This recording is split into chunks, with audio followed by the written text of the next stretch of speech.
Құрметті менің сүйікті тыңдармандарым, каналыма тіркеліп, лайк басып, әңгімені соңына дейін тыңдап, қолдап отырыңыздар. Ұялы телефонды ойлап тапқан адамға алғыс айту керек пе, әлде қарғыс айту керек пе? Адам баласы мұның әлі ақ-қарасын танығанша да бізге біраз уақыт керек шығар. WhatsApp, YouTube, Facebook, Instagram дегендерсіз қазір қазақ өмір сүре алмайтын халге жетті. 80-ге келіп, селкілдеп отырған шал кемпірдің өзі бірдеңе білмей қалса, көгілден теріп, біліп берсеңші, дейтін болды. Сәбилерді айтшы, шыңғырып жатқан кезде қолына ұялы телефонды ұстата салсаң, дереу жұбана қояды. Ал күні-түні көзінің майын жеп, осы телефонға телміріп отырғандар қаншама? Венера желі арқылы 30 жыл бұрын басқа облысқа күйеуге тиіп кеткен құрбыларын тауып алып, қазір телефонға жабысып қалған. 30 жыл бір-бірінен хабар алмаған үш құрбы бір апта болды телефонмен 30 жылғы өмірлерін айтып біте алмай жүр. Индира мәдениет қызметкері болғасын, кешкісін үйіне келгесін қолы бос. Венера кәсіппен айналысады екен, күні-түні шапқылап қолы босамайды. Толқын үй шаруасындағы әйел, жағдайын күйеуі жасап отырғандықтан тек қонақ күтіп, қонаққа барудың қамымен жүреді. Құда жекжаты, сыйласатын танысы көп, той-томалақтан қолы босамайды. Үшеуі сонау 90-шы жылдары барлық қазақтың баласы сияқты арман қуып Алматыға келіп, жұмысшылардың жатақханасының бір бөлмесін жалдап тұрған. 90-шы жылдары елдің бәрі базар жағалап кеткесін, Венера мен Индира сабақтан келгесін құр жатқанша деп біреуі манты, біреуі тауық сатуға шықты. Толқын Алматының атақты АХБК-сында жұмыс істейтін болғасын, оның базарға баруға қолы тимейді. Ол кезде қазіргі гриль пісіретін пеш жоқ.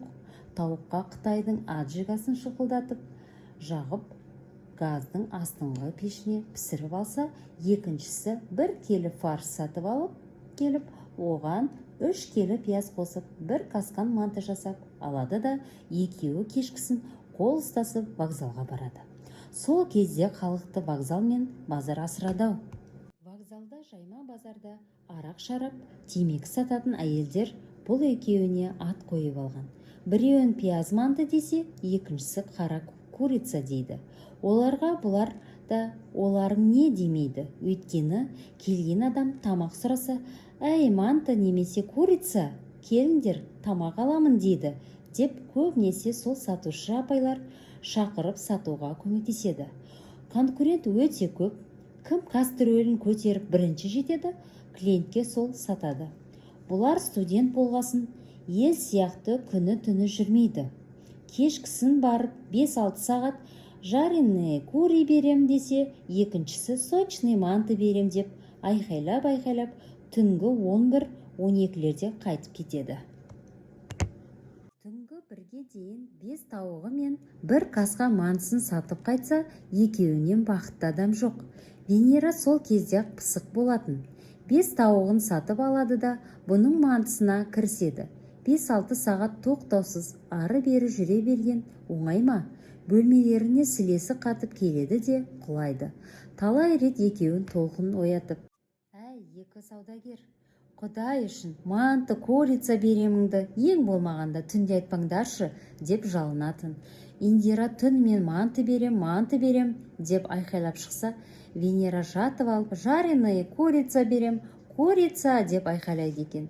Сол кездерде Индираға қасындағы екі қыз, өміріміздің соңына дейін манты жемейтін шығармыз, сенің өтпей қалған пияздан жасалған мантыңды күнде жеп өлетін болдық.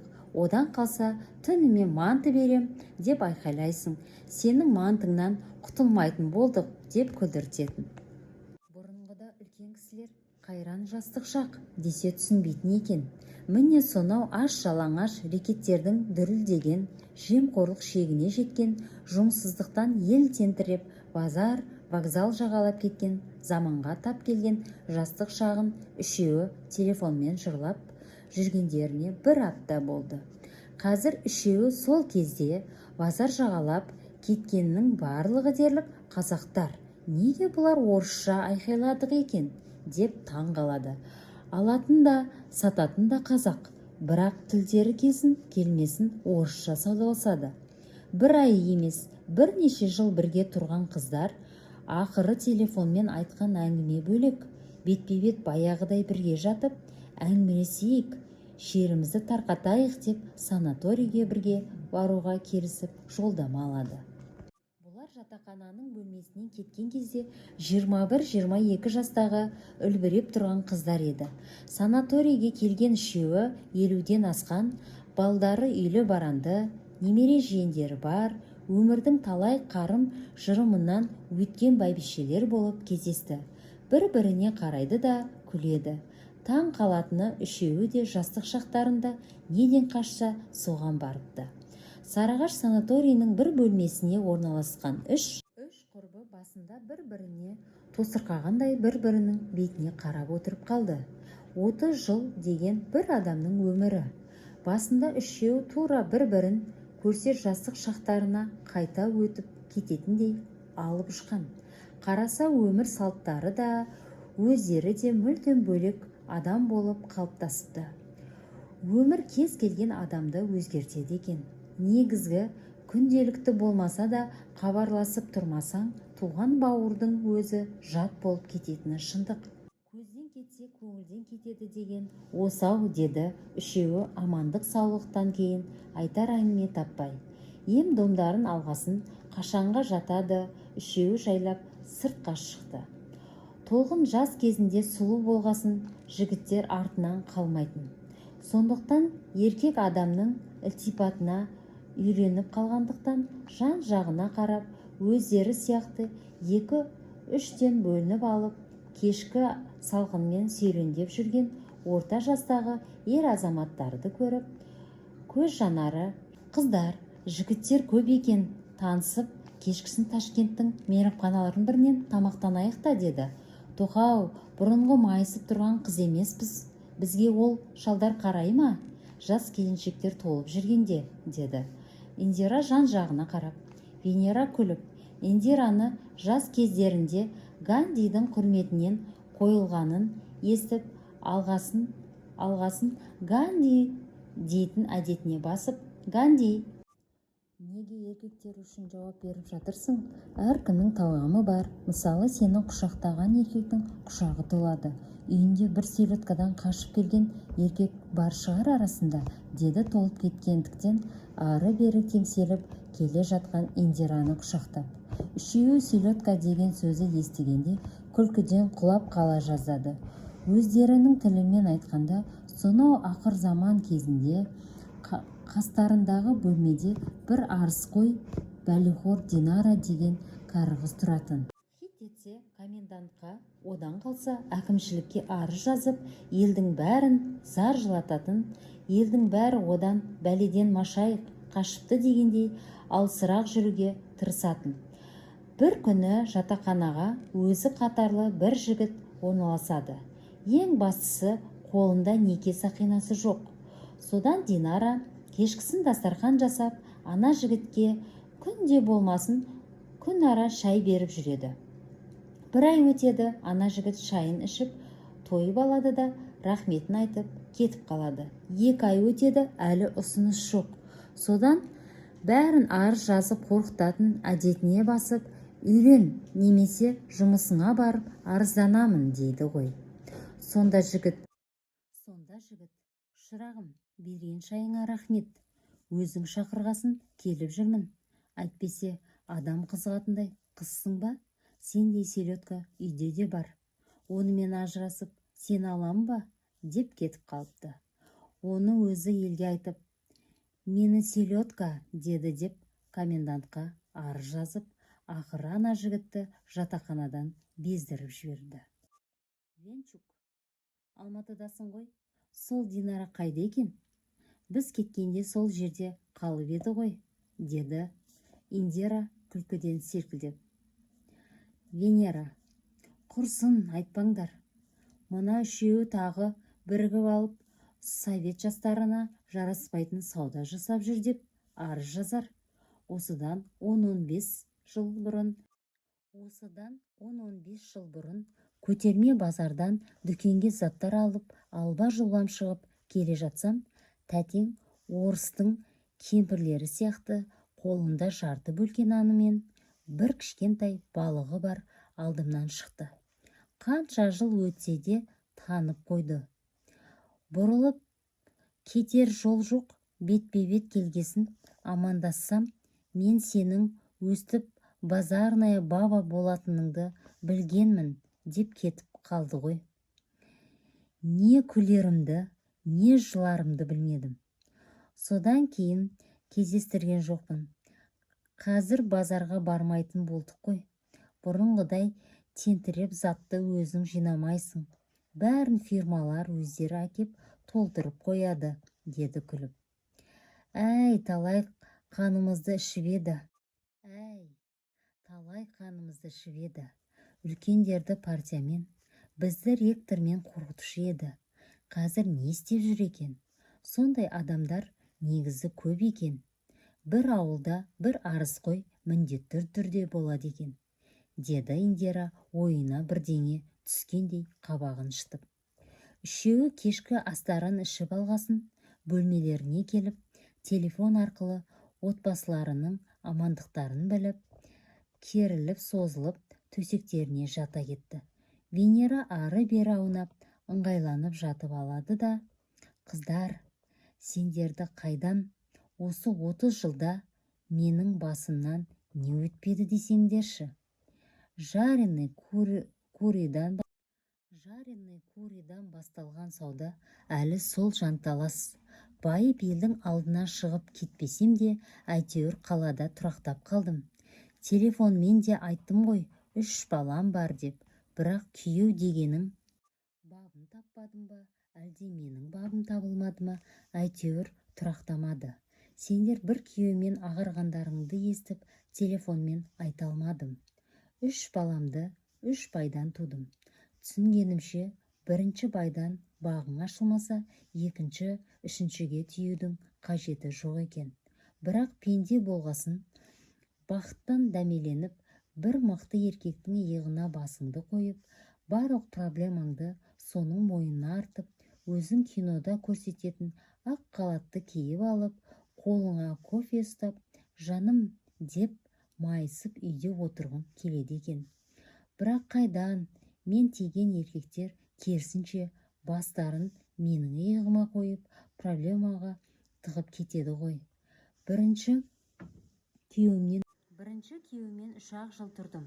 Тұңғышымды босанғасын сауда істеймін, ары-бері жүруге машина керек деп, пәтер алмай машина алдық. Бір ай толар толмас күйеуі машинамен бірге жоғалып кетті. Іздемеген жерім жоқ, не өзі, не сүйегі табылмады. Кейде ойлаймын, бекер машина алып бердім бе деп. Машинадан түспей қойып еді марқұм. 7 жылдан соң сот өлді деген шешім шығарып берді. Сөйтіп жесір қалдым. Екінші күйеуді вокзалдан таптым. Жабайы сауда жасауға болмайды дегесін вокзалдан дөңгершік ашып алғанмын. Қасымдағы дөңгершіктің иесі үйленбеген менмен жасты жігіт еді. Қырындап қызыңа әке, өзіңе сүйеу боламын дегесін, пысық, тірлігі бар жігіт қой деп ойлап үйленіп алдым. Ақыр соңында 10 жыл дегенде әрең жеткен пәтерімді бөлісіп, қызымды жетектеп, содан туған ұлымды көтеріп, қайта пәтер жағалап кеттім. Біріншісі машина алып жоқ болса, екіншісі маңдай термен тапқан пәтердің жартысын алып кетті. Қыздар, үшіншісі туралы айтсам, мені ақмақ дейсіңдер, деді екеуіне қарап. Венок, сені ақмақ деп ешқайсымыз айта алмаймыз. Тағдырдың тәлкегі шығар. Негізі Құдай адамға не көтере алады, соны ғана береді екен. Сен мықты болғасын, сондай еркектер жолыққанда. Қайсы бірін айтайын? Үшіншісі игрок болып шықты. Ойын қананың ұрда жық жігіттері келіп, күйеуің бізге бәленше ақша қарыз деп дүкенімді тартып алды. Одан естелікке бір ұл туып алдым. Сөйтіп 3 баланы сүйрелеп жүріп өсірдім. Сөйтіп жүріп жатқан жайым бар. Еркекке жоламайтындай аузым күйді. Қызды ұзаттым. Ұлдар да әні міне дегенде үйленеміз деп отыр. Сендерсіз өткен 30 жыл осылай арпалысып өтіп кетті.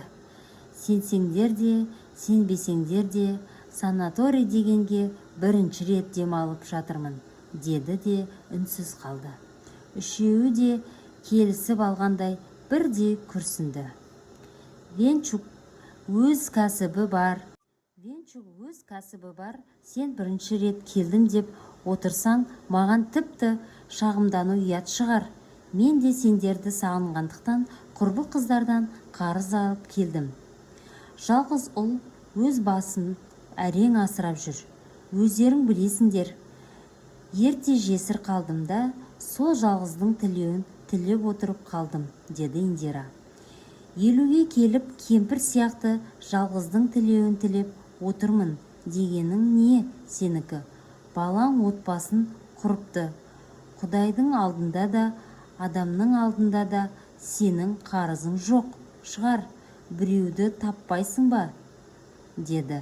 Индираның сөзіне толқын күйіп кетіп.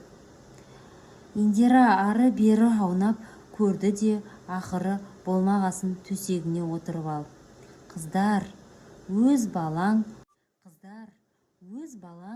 өзегіңнен тепсең кетпейді дейді ғой. Асырап алғасын тастап кетіп қала ма деп қорыққасын, деді де кемсеңдеп жылап қалды. Индираның жылағаны батты ма, әлде өздерінің қайғы-мұңы жатқызбады ма?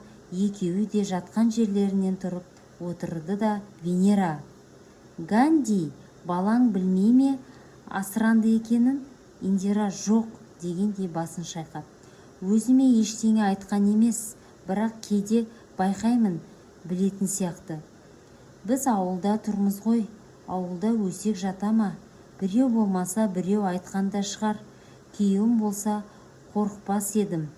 Марқұм үстінен түйе өтіп кетсе былқ етпейтін адам еді ғой. Өздерің білесіңдер, деді. Я, жақсы адам еді. Бейшара саған сөйлеуге бата алмай күнде пияз сұрап келе беруші еді ғой, деп үшеуінің ойына сары жігіт түсіп күліп алды. Сен жоқ болсаң, кәдімгідей әңгімесін айтып отыратын. Сен кіріп келсең, кекекштеніп бір сөз айта алмаушы еді, деп бөлмені бастарына көтеріп күліп алды. Адамның басына дәурен тез өтеді екен. 40 жасында жүректен кетіп қалды. Үйленгесін тез толып кетті. Сөйтсек жүрегі ауырады екен ғой. Нан таппай жүрген кезде қайдағы дәрігер? Өзі де ештеңе айтпады. Кейіннен бала болмағасын тексерілгенде білдік. Сол жүректің кесірінен бала да болмады. Баланы қайдан алдыңдар? Деді Венера. Менің қайнапкем шағын бір теміржол станциясында жұмыс істейді. Бір күні соған қолында жас сәбиі бар, өзі де жап-жас қыз келіп, апай, балама қарай тұрыңызшы, тамақ сатып алайын, деп қолына 2-3 апта болып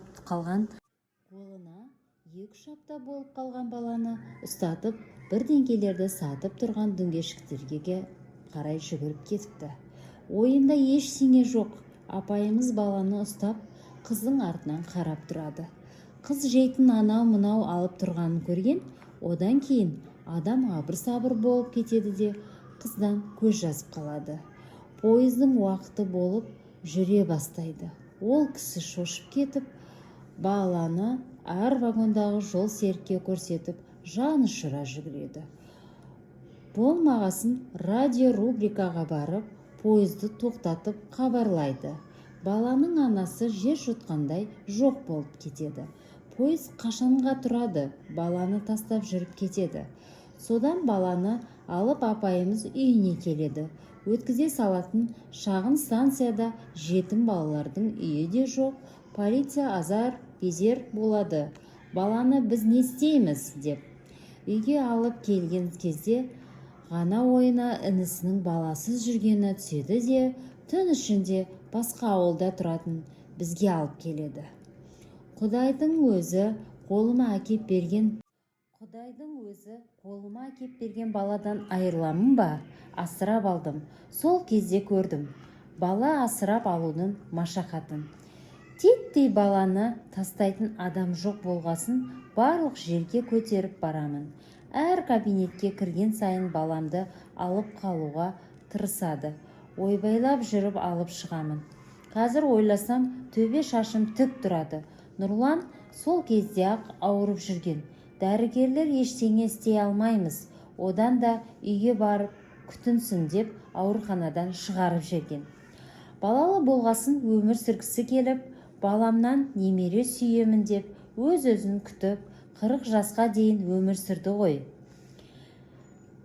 Деп ішінде бәленбай жыл сақтаған сырын айтып, босап алғандай отырған жерінен жастығын түзеп, деп демін бір шығарып жата кетті.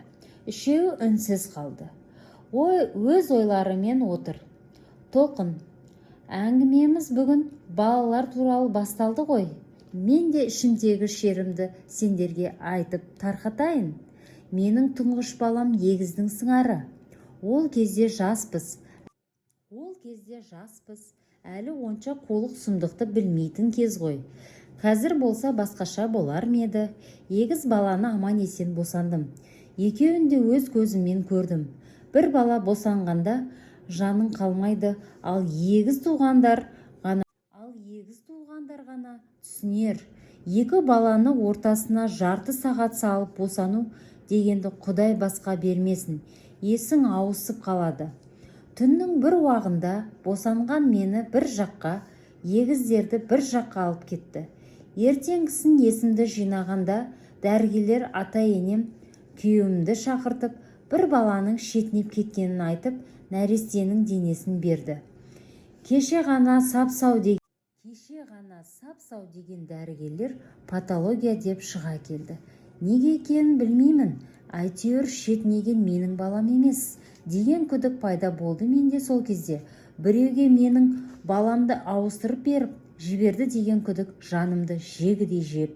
Ақыры сот арқылы сәбиді қайта қаздырып алып, эксгумация жасаттым. Өздерің білесіңдер, шағын ауданда тұрамыз. Адамдар бір-бірін жақсы таниды. Сол кезде қарға қарғаның көзін шұқымайды дегенді білмеппін. Бас дәрігердің өзі жүгіріп жүрді сол кезде. Экспертиза менің балам деп анықтама берді де істі жапты.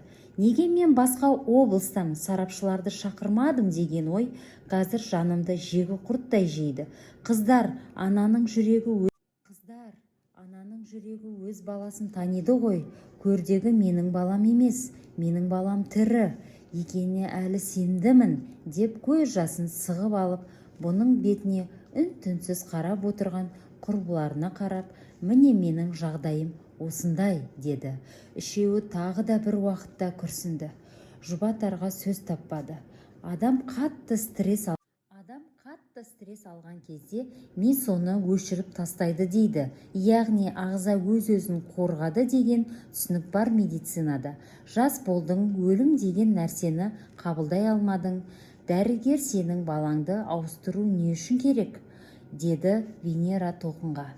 Білмеймін, мүмкін біреуге бала қатты керек болған шығар. Дәрігер де адам ғой, біреудің аяған шығар. Мүмкін ақша берген шығар, білмеймін. Бірақ мен бір нәрсені білемін. Балам тірі. Одан кейін де бірнеше бала босандым ғой. Бірақ сол бала жүректе шемен болып қатып қалды. Сол оқиғадан кейін рас өтірігін өздерінің арына салдым. Біздің туысқан апайымыз Алматының бір сауда үйінде жүргенде тура менің балама ұқсайтын баланы көріпті. Асан сол кезде ондарға келіп қалған. Содан менің балам екен деп Асан деп артынан айқайлайды. Бірақ бала естімеген сияқты кете береді. Ары-бері сапырылысқан адамдар көп болғандықтан баладан көз жазып қалады.